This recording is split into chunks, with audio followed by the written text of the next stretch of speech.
अस्सलाम वालेकुम दोस्तों। एक डिस्कशन हो चुकी है अब शुरू इंटरनेशनली लेवल पे। पहले तो पाकिस्तान इंडिया के लेवल पे होती थी, बट बाकी अब क्रिकेटर्स भी इस पे बोल रहे हैं कि इंडिया को एक अनड्यू फेवर मिल रही है दुबई के अंदर, कि उनका होटल एक है, इवन कि उनके क्रिकेटर्स का बेड भी एक है, उनको कहीं पे मूव करने की ज़रूरत नहीं है, एक ही वेन्यू है और उस एक वेन्यू के मुताबिक उन्होंने टीम अनाउंस किया। तो एडवांटेज इंडिया को मिला है as compared to all other या रेस्ट ऑफ द 7 टीम्स। इसमें कितनी सच्चाई है, नंबर वन। नंबर टू, एक मुझे हम अपना कि मुहावरा आमतौर पर ज़ुबान में इस्तेमाल करते हैं गली मोहल्ले में, कि लड़ाई के बाद जो थप्पड़ याद आए वो अपने मुंह पे मार लेना चाहिए। ये बिल्कुल फिट बैठता है सिचुएशन के ऊपर। इंडिया को एडवांटेज मिलता है या नहीं मिलता है, इसके ऊपर भी बात ज़रूर करेंगे। और दूसरा, अब जो शोर मचा है क्या वो भी फेयर है या नहीं, इसके ऊपर भी बात ज़रूर करेंगे। देखिए, ये अब की बात नहीं है कि इंडिया ने, यानी कल डिसाइड नहीं हुआ कि इंडिया ने सारे मैचेस दुबई में खेलने। ये 2 माह पहले डिसाइड हुआ और उससे पहले 3 माह पहले लगातार इसके ऊपर डिस्कशन चल रही थी और ये चल रहा था कि इंडिया ने पाकिस्तान तो नहीं आना और इंडिया हाइब्रिड मोड के ऊपर खेलेगा। इंडिया के मैचेस दुबई में होने हैं, बाकी पाकिस्तान के मैचेस जितने भी हैं वो पाकिस्तान के अंदर खेले जाएंगे। तो ये पहले से सब चल रहा था, फिर उस पर फैसला भी हो गया। उसमें साउथ अफ्रीका बोर्ड के लोग भी शामिल थे, उसमें ऑस्ट्रेलिया वाले भी शामिल थे, इंग्लैंड वाले भी शामिल थे, ऑफकोर्स जितने भी चैंपियंस ट्रॉफी के अंदर और जो आईसीसी बोर्ड मेंबर्स हैं, सब ने मिलकर फिर सब ने मिल बैठकर इस मसले को हल किया था कि चैंपियंस ट्रॉफी इस तरह से होनी है। पहली बात, बहुत से इंडियन जर्नलिस्ट के साथ भी कल हम डिस्कस करते रहे, उन्होंने भी इस बात पर इत्तफाक किया कि हाइब्रिड मॉडल सक्सेसफुल नहीं है। इसमें कोई शक नहीं है, इसमें कोई दो राय ही नहीं है। या तो सारे मैचेस पाकिस्तान में हों या सारे मैचेस कहीं एक जगह पे हों, ये हाइब्रिड मॉडल मतलब ठीक है। आप देखिए ना, 2 टीमों के साथ ज्यादती है, ऑस्ट्रेलिया और साउथ अफ्रीका, बल्कि अब साउथ अफ्रीका के साथ ज्यादती है। वो सिर्फ इसलिए आई कि हो सकता है मैच उनका सेमीफाइनल साउथ इंडिया के साथ पड़ जाए, और ऑस्ट्रेलिया भी इसलिए आई कि शायद उनका पड़ जाए। तो अब खाली पीली वो बेचारे इतना ट्रैवल करके वापस जाएंगे। अब सोचिए ना, आपको एयरपोर्ट पे आना, चले वीआईपी प्रोटोकॉल होता है, 1.5 घंटा पहले आप एयरपोर्ट के ऊपर आते हैं, फिर आप एयर बोर्डिंग करते हैं और उसके बाद वापस आप होटल में पहुंचते हैं और इंतजार करते हैं मैच का कि इंडिया न्यूजीलैंड मैच का क्या बनेगा। फिर उनमें से एक टीम को वापस फिर पाकिस्तान जाना है और उसके बीच में भी लाइक 4 को कल एक T20 कल एक सेमीफाइनल खेला जाएगा और एक दिन बाद फिर दूसरा सेमीफाइनल खेला जाएगा।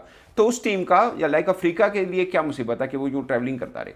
उनके मतलब if I am from south Africa तो मुझे हर्ट होगा मैं कि यार मेरी टीम इतना क्यों ट्रैवल कर रही है और बिल्कुल बेतुकी ट्रैवल क्यों कर रही है। ये इसमें कोई शक नहीं, मगर ये क्या पहले नहीं था? आप और तो छोड़ दीजिए, अगर आपको सेमीफाइनल 2 बैक टू बैक क्यों रखे हैं, आप मतलब एक दो दिन का और गैप बना लेते तो शायद ज़्यादा बेहतर रहता। ठीक है, इंडिया के मैचेस संडे को होने हैं ब्रॉडकास्टर्स की ख्वाहिश के मुताबिक, क्योंकि व्यूअर्स ज़्यादा उस दिन फ्री होते हैं और उनको ज़्यादा मिल जाता है और ग्राउंड भी फुल मिल जाता है उनको। तो ये यहाँ तक ठीक है, बट सेमीफाइनल और फाइनल के बीच में थोड़ा गैप है 4 दिन का, वो शायद 3 दिन का रखा जा सकता था और इस फाइनल सेमीफाइनल को एक दिन आगे बढ़ाया जा सकता है। इंडिया ने अपना आखिरी पूल मैच 2 को खेला है और पहला सेमीफाइनल इंडिया का ही है जो 4 को, एक दिन का गैप इंडिया के लिए भी शायद ज़्यादा बेहतर नहीं होगा, थकावट वाला सीन हो जाता है। बट उस टीम के लिए जो ट्रैवल करके आ रही है उसके लिए तो इनजस्टिस है, इसमें कोई शक नहीं है। बट मेरा पॉइंट ये है कि ये कल डिसाइड नहीं हुआ, ये सब पहले चलता आ रहा है, शेड्यूल भी आ रहा था, हर बोर्ड को शेड्यूल भेजा जाता है, उसके बाद ही उसके ऊपर सब बोर्ड रजामंद होते हैं, तभी उसकी अनाउंसमेंट होती है, ऑफिशियली जो अनाउंसमेंट होती है। ये सबको पता होता है, खासकर पार्टिसिपेटिंग कंट्री तो सबको पता था। तो उस वक्त ये चीखो पुकार क्यों नहीं, उस वक्त ये शोर क्यों नहीं है?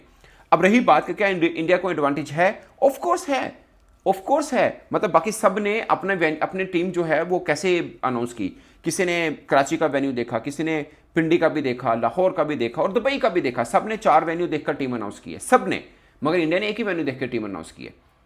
तो ये इसमें कोई हर्ज नहीं। मगर मेरा एक और मेरी राय भी है, उसमें ये है कि सबको पता है यहाँ पे कोई भी बाउंसी ट्रैक नहीं है एशियन ट्रैक ही। मतलब ठीक है, पाकिस्तान में पार्टी विकेटें होती हैं, मगर जिस 2 टीमों ने फास्ट बॉलर की फौज लेके आई थी, 2 टीमें 5-5 फास्ट बॉलर रखे थे, दोनों टीमें सबसे पहले बाहर हुई हैं, एक हम पाकिस्तान, दूसरा इंग्लैंड। मतलब किसने कहा आपको इन ट्रैक के ऊपर भी आप 5-5 फास्ट बॉलर लेके? सबको ये लग रहा है ना कि इंडिया, मुझे याद है अब इंडिया की टीम अनाउंस हुई कि 4 उन्होंने स्पिनर अनाउंस कर दिए, बाद में फिर वरुण चक्रवर्ती को अनाउंस कर दिया, जायसवाल को ड्रॉप करके उन्होंने। तो उस वक्त लगा कि यार एक और स्पिनर उन्होंने ऐड ऑन कर लिया है, ये क्या करना है इन्होंने। सबने बोला कि नहीं, इतने स्पिनर्स की भी क्या जरूरत है। बल्कि हमारे यहाँ तो कंपेरिजन हो गया कि पाकिस्तान की सोच ठीक है 5 फास्ट बॉलर वाली, या इंडिया की सोच ठीक है 5 स्पिनर्स वाली।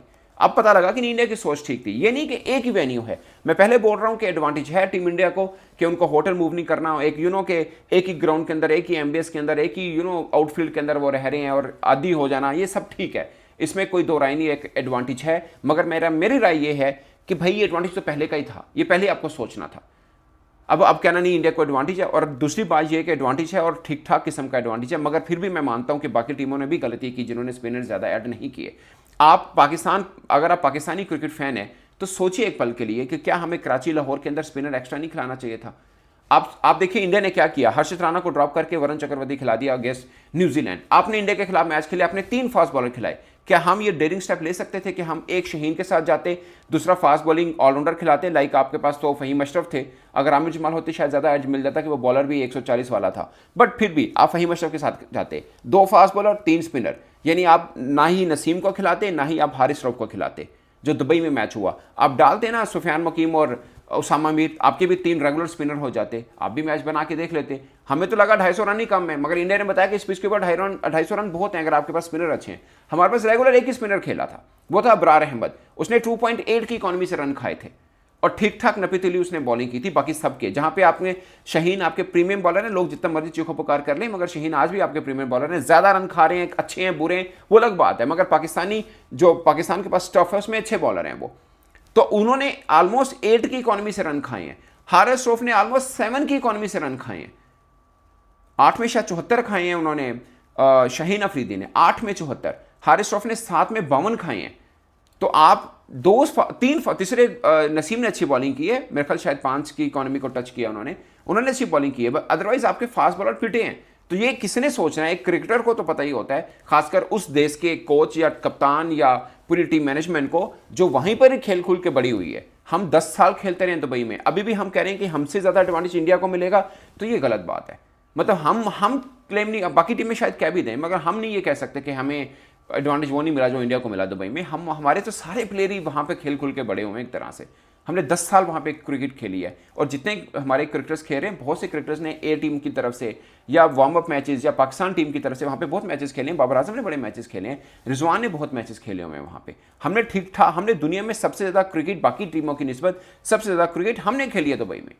इंडिया ने शायद एक IPL का एडिशन खेला हुआ है, और बाकी जो एशिया कप हो जाता है या कभी T20 वर्ल्ड कप या इस तरह का हाइब्रिड मोड पे या ओवरऑल पूरे का पूरा इवेंट वहाँ पे हो जाता है, वो होता है। अब दूसरी बात ये कि क्या इंडिया सिर्फ इस एडवांटेज से जीत रहा है, तो आंसर इज नो। उनकी टीम भी तगड़ी है। अब देखिए ना, 30 पर 3 आउट होने के बावजूद इंडिया ने बाउंस बैक किया, और 93 पर 2 आउट थे न्यूजीलैंड के, उसके बाद 150 पे 6 आउट कर दिए उन्होंने। वो वरुण चक्रवर्ती है, वो पड़े रीड ही नहीं हुए क्योंकि स्पिनर्स थे उनके। मैं ये नहीं कह रहा कि इंडिया के ये चैंपियंस ट्रॉफी जीत जाएगा, आई डोंट नो। अब 4 टीमें हैं, चारों बराबर की हैं, कोई भी जीत सकता है इसमें, कोई भी जीत सकता है, इसमें कोई दो राय नहीं है। बट मजबूत टीम या मजबूत पैटर्न किसी का लग रहा है तो वो इंडिया है। आप इसको एडवांटेज भी समझ लीजिए, आप उनकी टीम की मजबूती भी समझ लीजिए।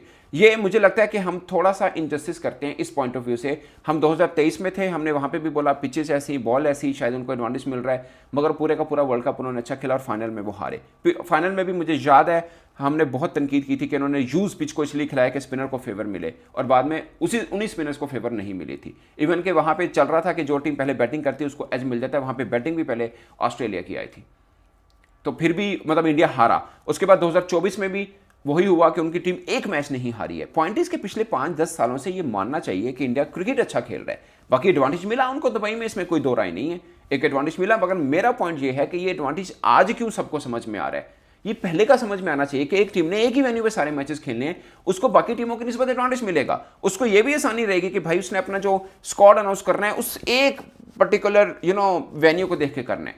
बट इसका जवाब ये है कि भाई पाकिस्तान के अंदर भी स्पिनर्स को जैसी तैसी मर्जी पिचेस हैं, बट स्पिनर ज्यादा खिलाने चाहिए, ना कि फास्ट बॉलर ज्यादा खिलाने चाहिए। ये मेरी राय है। हमने तो एक बार ट्राई नेशन के अंदर हमने 4 फास्ट बॉलर खिला दिए थे। आपकी गलती है, आपने फास्ट बॉलर ज्यादा ऐड किए हैं। हमने 5 फास्ट बॉलर के साथ टीम अनाउंस की है, सबने कहा गलत है, सबने कहा गलत है। भले आपने मैचेस कराची में खेलने हो, पिंडी में खेलने हो, या अपने लाहौर में खेलने हो। अब PSL खेलते हैं हम लगातार अपनी वेन्यूज में खेलते हैं, वहां पर देखिए हम अपने वेन्यू में न्यूजीलैंड के हाथों 3 मैचेस हार गए, हम 2 मैचेस हार गए हम। तो वो किसने कहना है? एक्चुअली में 3 हारे चैंपियंस ट्रॉफी का डाल के भी, वो तो हमारा अपना ग्राउंड था, वहां पे हम क्यों नहीं जीते अगर वेन्यू की ही बात है तो। पॉइंट इस टीम जो तगड़ी है वो हर जगह तगड़ी है, उसको वेन्यू से एक एडवांटेज मिल जरूर सकता है, मगर ऐसा नहीं है कि सिर्फ उसी एडवांटेज की वजह से वो अच्छा खेल रही है। अगेन अब सेमीफाइनल है, हो सकता है ऑस्ट्रेलिया जीत जाए। हम सब ऑस्ट्रेलिया को राइट ऑफ कर रहे थे, यार ऑस्ट्रेलिया 5 की क्रिकेटर नहीं है उनके, ये वो, उन्होंने जबरदस्त तरीके के साथ जीता। बट मुझे लगता है कि at the moment advantage India को है। उसकी वजह यह है कि इंडिया अपने सारे मैच खेल के जीत के ऊपर आया है। ऑस्ट्रेलिया भी एक तगड़ा मैच जीता, मगर ज्यादा उनके मैचेस बारिश से डिस्टर्ब हुए, बट वो पॉइंट बेस के ऊपर वो आ गया सेमीफाइनल के अंदर।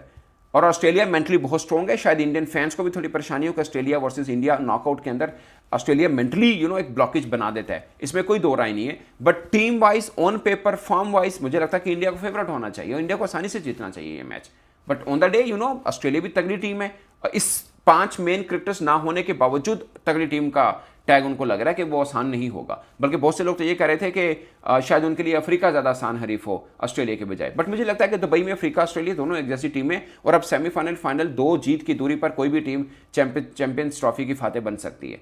और चारों टीमें ठीक हैं, बट मूड जिसका अच्छा है, मोमेंटम जिसका अच्छा बना हुआ है, वो इंडिया है। बट सेम वर्ल्ड कप 2023 में वो सारे मैच जीते, आखिरी मैच वो हार गए। बट मेरा पॉइंट ये है कि कोई भी टीम, कोई भी बोर्ड अगर अब ये कह रहा है कि देखो जी इंडिया को एडवांटेज मिल गया, तो ये गलत है। ये बात पहले कह देनी चाहिए थी, ये बात पहले से ही सबको पता था कि ये होने, उस वक्त बोलना चाहिए था। उस वक्त चीखो पुकार जो भी होनी थी वो होनी चाहिए थी। अब शायद कहना तो गलत होगा। मुझे ज़्यादातर पे ये लगता है कि एज ए क्रिकेट जर्नलिस्ट कि उनको है, ऑफ कोर्स है, बट सिर्फ इस वजह से वो जीत रहे हैं या सिर्फ इस वजह से वो अच्छी मोमेंटम में दिख रहे हैं, तो ये गलत होगा। उनकी टीम भी तगड़ी है। अभी देखिए वो टीम है जिसका पंत की बारी नहीं आ रही, वो टीम है जिसमें जायसवाल टीम के अंदर नहीं है, वो टीम है जिसमें अर्शदीप बाहर बैठा हुआ है। ये 3 वो खिलाड़ी हैं, आंखें बंद करके आप दुनिया की किसी भी सुपर डुपर टीम के अंदर इन खिलाड़ी को शामिल कर सकते हैं। आप वो चाहे अफ्रीका की टीम हो, इंग्लैंड की टीम हो, ऑस्ट्रेलिया की टीम हो, ये तीनों क्रिकेटर्स किसी भी टीम के अंदर आते हैं। ऐसे ज़बरदस्त क्रिकेटर हैं, उनमें से कोई तो इनकी स्क्वाड के अंदर नहीं है, कोई बेंच पे बैठा हुआ है। तो ऐसी टीम के बारे में आप ये कहें कि वो टीम सिर्फ इस वजह से जीत रही है कि एक में नहीं हो, तो मुझे लगता है कि गलत है। बाकी इंडिया ने प्रोग्रेस की है। 10 साल क्या, उससे पहले धोनी का इरा था, अब रोहित शर्मा इरा चल रहा है। रोहित शर्मा चला जाएंगे, T20 से रोहित शर्मा कोहली दोनों नहीं है। मुझे लगा कि इंडिया डगमगाएगी। वो स्काई ऐसी सीरीज, ऐसा कप्तानी कर रहा है और ऐसे जीत रहा है, और साउथ अफ्रीका को जाके साउथ अफ्रीका में उसने हराया। अपने घर में तो खैर वो किसी को खेलने नहीं दे रहे हैं। तो पॉइंट इज कि वो क्रिकेट भी अच्छा खेल रहे हैं, उसमें थोड़ा सा वेन्यू का एडवांटेज मिल गया, वो सोने पे सुहागा है इनके लिए। मगर अब रोने पिटने की जरूरत नहीं है, शायद ये चीज़ें पहले हो जानी चाहिए थी। और मी बीइंग जर्नलिस्ट, मुझे ये लगता है कि वेन्यू, ये जो हाइब्रिड वाला सीन है ना, ये कोई तुक नहीं बनता। एक ही वेन्यू के ऊपर मैचेस होने चाहिए, और दूसरी टीमों के लिए मुसीबत है ट्रैवल करके कभी इधर तो कभी इधर। इस पर दोस्तों आप अपनी राय कमेंट के सूत्र में जरूर बताएगा। मेरी तरफ से इतना ही, इजाजत दीजिए, अल्लाह हाफिज़।